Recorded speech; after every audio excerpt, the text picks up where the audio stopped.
Nous allons aborder la suite de notre matinée sur, sur la valorisation des territoires et les projets menés par des membres de la commission du mémoire commun.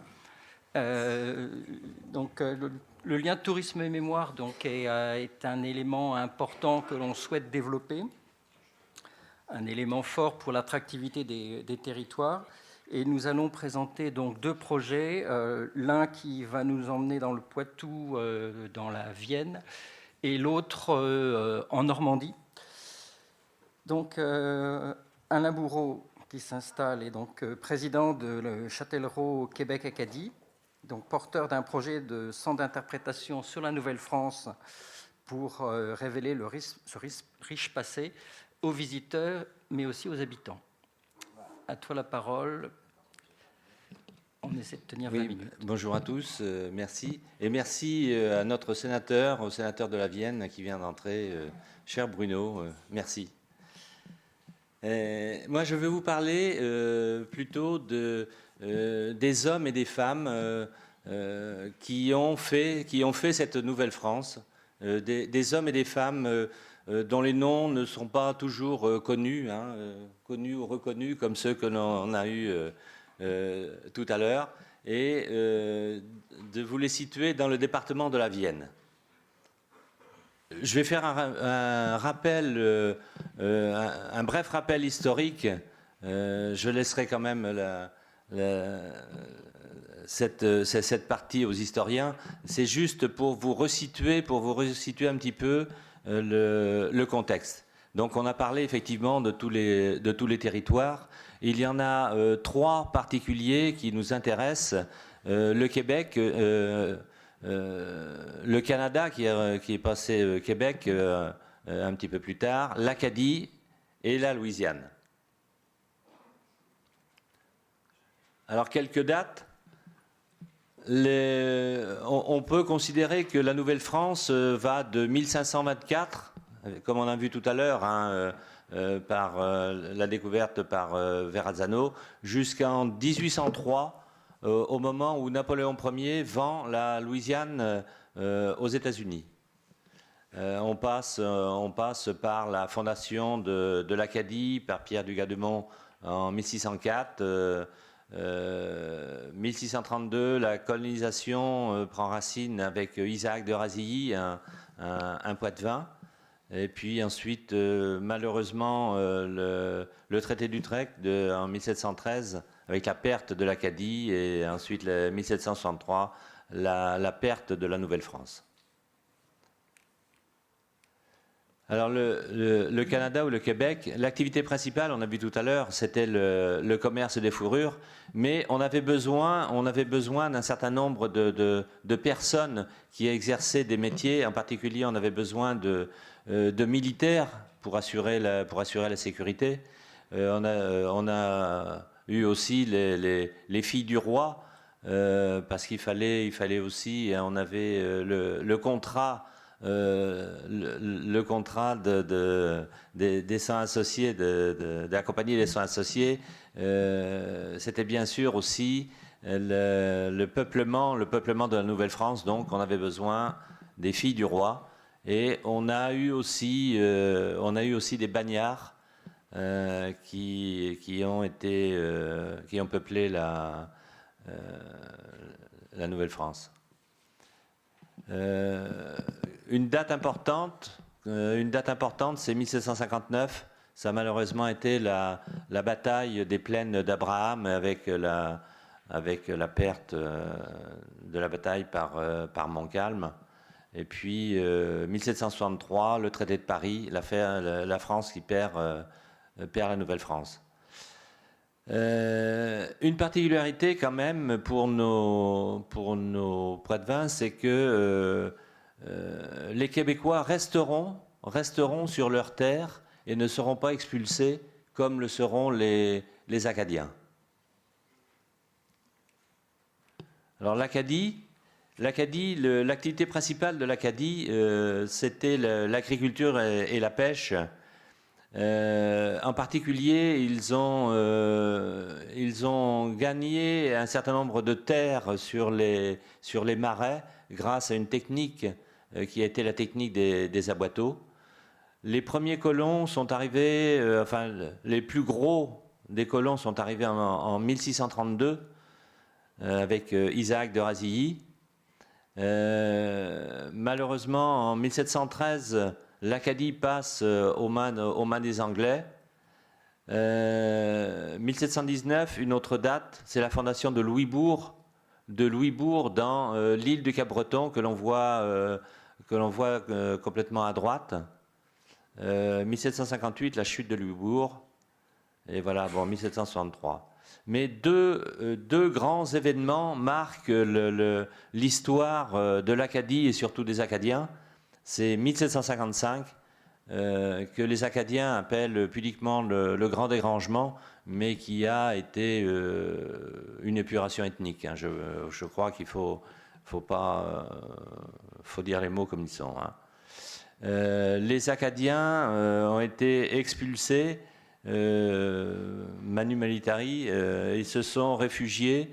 Alors on en a envoyé, il y en a qui ont été envoyés dans toute la partie Nouvelle-Angleterre, mais d'autres se sont réfugiés au Québec, dans l'île Saint-Jean, dans l'île du Cap-Breton, Saint-Domingue, la Louisiane. Ils se sont éclatés un petit peu partout. Et une autre date pour les Acadiens, ça a été 1758-1763, lorsque la France a perdu les territoires de Nouvelle-France.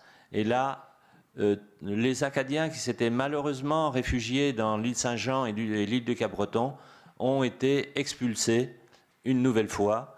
Et là, on les a ramenés en France.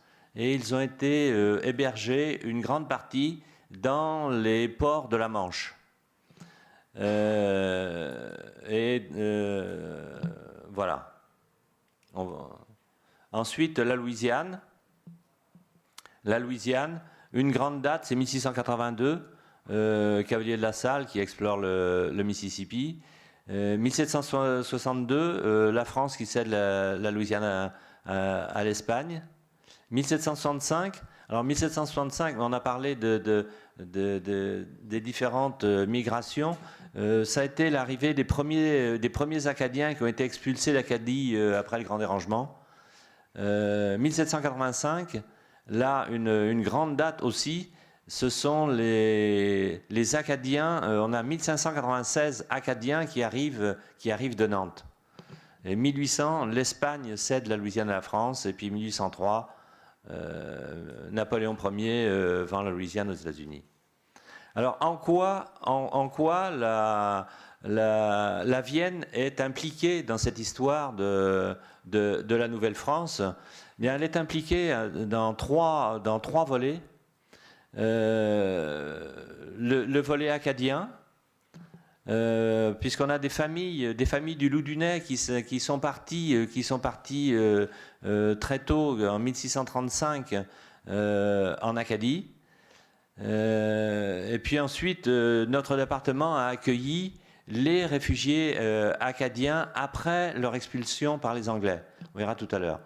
Et on a les Québécois, les Canadiens, qui se sont engagés donc comme artisans, commerçants, militaires, ou bien des bagnards, en particulier les fauçonniers.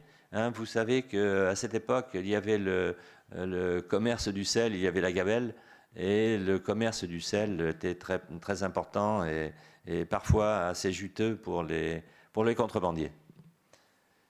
On peut dire aussi que ces épisodes ont eu un réel impact sur la diffusion de la francophonie outre-Atlantique.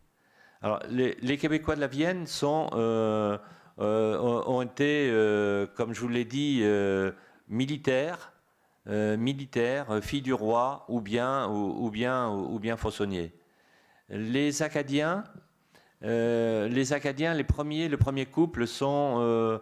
On pense que c'est Vincent Brun et René Brault et leurs deux filles, Madeleine et André, et Jean Poirier et Jeanne Chebret, qui sont partis d'un petit village de la Vienne qui s'appelle La Chaussée. On a ici deux personnes, deux descendants qui sont devant la plaque de l'église de La Chaussée,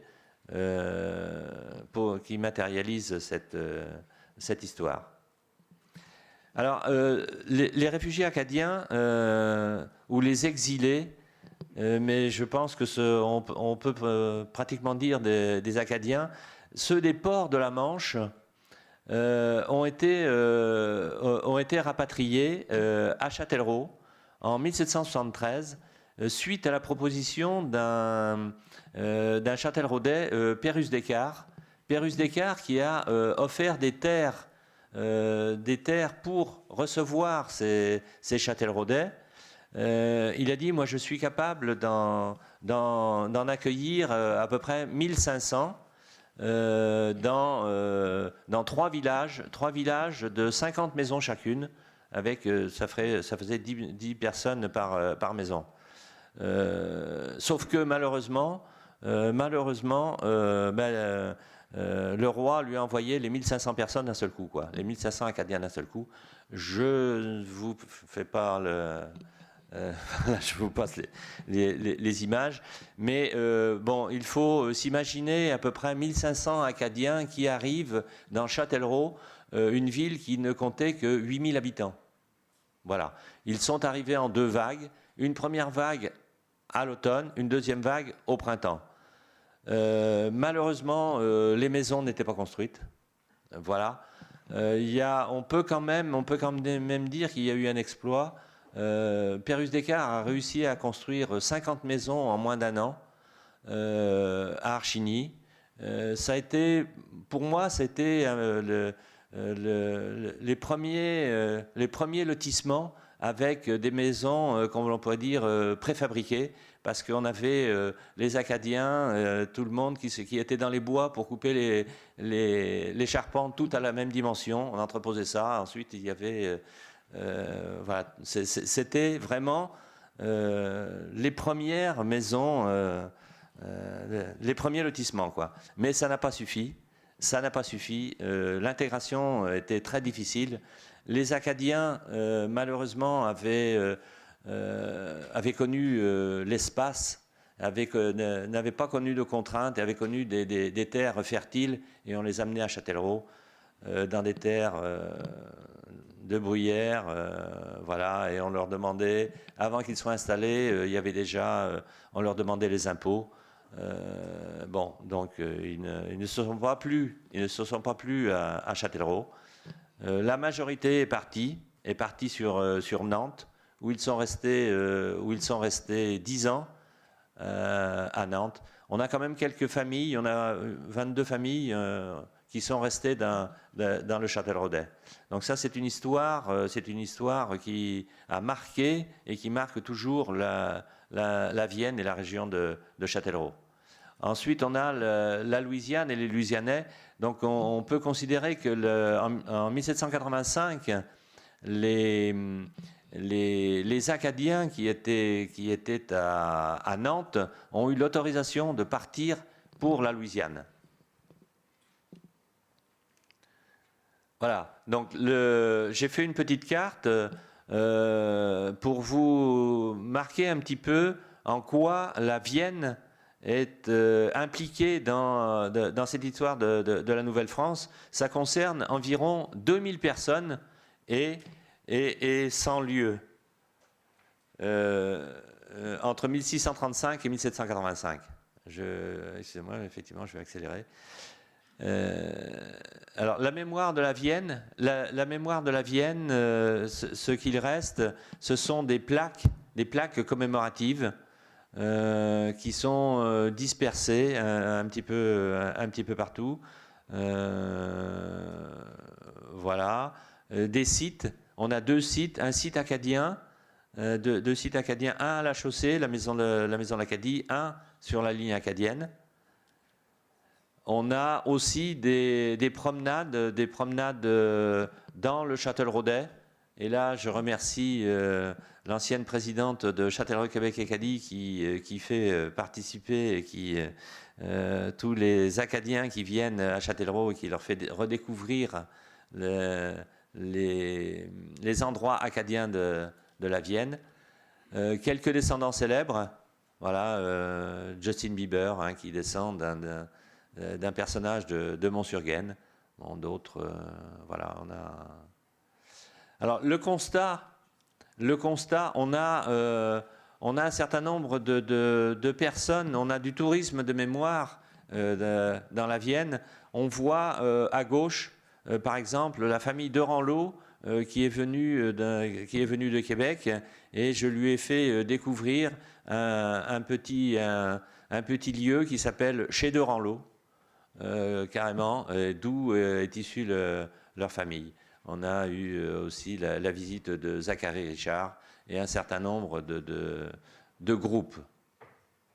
Alors, le constat que l'on peut faire, c'est que dans la Vienne, il n'existe pas de sites qui ont une vision globale de l'histoire de Nouvelle-France.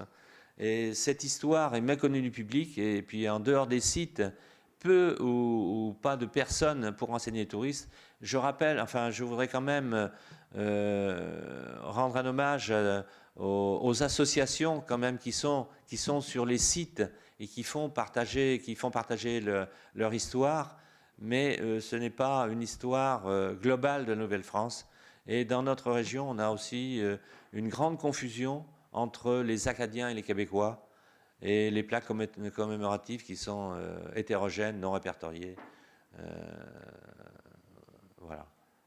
Alors, un projet que l'on propose dans le département de la Vienne, c'est un site avec un guichet unique ou un centre d'interprétation de l'histoire de la Nouvelle-France qui présenterait toute cette histoire, l'histoire généalogique, et qui ferait la promotion des lieux en relation avec les communes. Voilà. Et ce site serait, ce site serait l'Historial du Poitou, le château de Mont-sur-Gaine, dont vous avez ici, je remercie le sénateur Bruno Belin, qui est un des pionniers, un des fondateurs de cet historial. C'est un site qui est dédié à l'histoire de la Vienne, avec pour l'instant un focus sur la nord d'Aquitaine et un nombre de visiteurs environ de 15 000 visiteurs par an. Donc on a l'histoire de la Vienne qui est racontée dans ce site. Ce que je propose, c'est de faire un autre focus sur la Nouvelle-France dans cet historial. Voilà. Création d'un espace dédié à la Nouvelle-France, permettant l'accès à la base de données historiques.